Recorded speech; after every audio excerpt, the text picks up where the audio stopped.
na ang papakulong. Nandito na ang Magandang umaga nga po pala sa inyo mga biyaheros. Ngayong araw po na to ay wala pong biyahe si Papsi. Aatin po kasi ako ngayon ng hearing.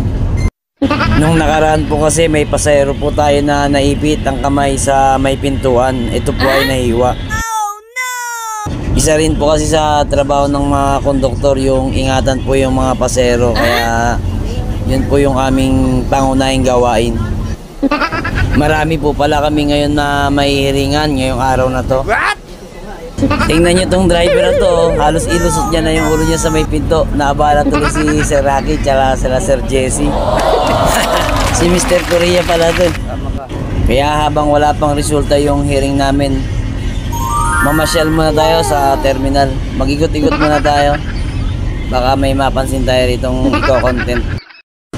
After 1 o'clock pa daw po ilalabas yung resulta ng hearing namin. Kaya punta muna tayo sa tambayan natin sa labas. Hanap muna tayo ng tropa. Hahanapin ko muna kung sino yung magpapamerienda dito sa labas. Medyo nagugutom na rin ako eh.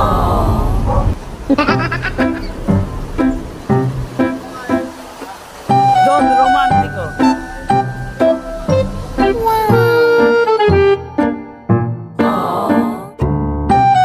Nandito pala si Boss Roman sa terminal. Si Mr. Agapito nga pala, hearing din, kaya kasama ko sa loob. Si Pangulo, Sir Sasin. Marami pong tambay ngayon dito sa terminal. Nandito po si Bucarele, Sir Darwin.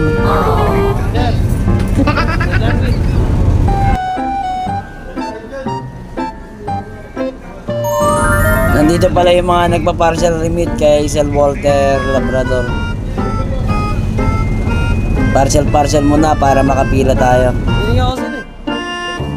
Hindi na naipit yung kamay yung pasero.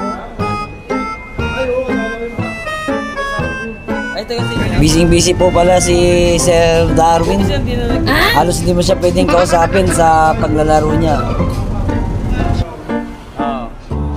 Meron na palang tubig dito yung mga empleyado. Naka-display na rin. Pas na mayaman mo.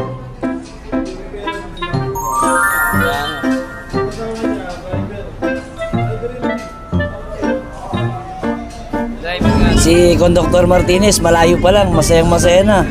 Akala mo, tiyempo sa biyahe, silat naman. Lahat ng bagong natin, kailangan mag-partial kay Sir Walter. Kasi pag di sila nag-partial, di sila makakapila. Hearing din pala si Pangulong Balunsyo kasi nung time na binangga sila sa NLEX ng... Nagkukwentuhan sila ni Mr. Cuevas, tapos lumapit yung konduktor ni Mr. Cuevas, si Daang Liboy, Google. Ayan, ang payat-payat po niya para siyang di kumain.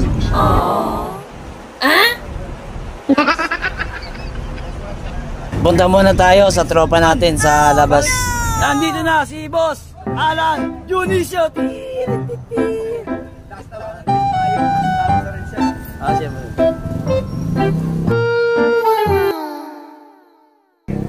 Huwag mong takpan yung mga kaibigan nating SBS, ano? Yung milyonaryo at saka bilyonaryo. Ito si Boss Alan, si Boss Fighter nandito rin, naglalaro sila ng chess. Shoutout sa inyo. Yan, binalikan ko na po yung resulta ng hearing namin. Ito po yung driver ko, si Mr. Rerente.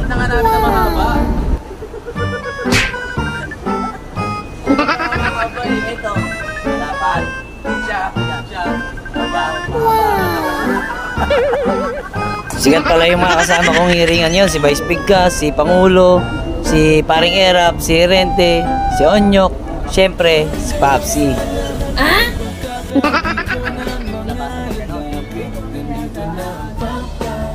Medyo matinding usapan pala yung pinag-uusapan nila ni Pangulong Balunsyo tsaka si Mr. Rerente. Ayan, si Paring Erap kumaway pa. Maganda pala yung naging resulta ng hearing natin. Bali hindi po tayo nasuspinde. Kasi po yung pasahero, hindi naman siya gaano na nagreklamo na. Inatras niya na po yung kaso niya. Para dahil hindi naman daw po natin sinasadya. Kita-kits na lang po ulit tayo sa susunod na video natin. Maraming po salamat sa lahat po ng followers ko na nanonood at sa lahat po ng mga nagbinang video ito.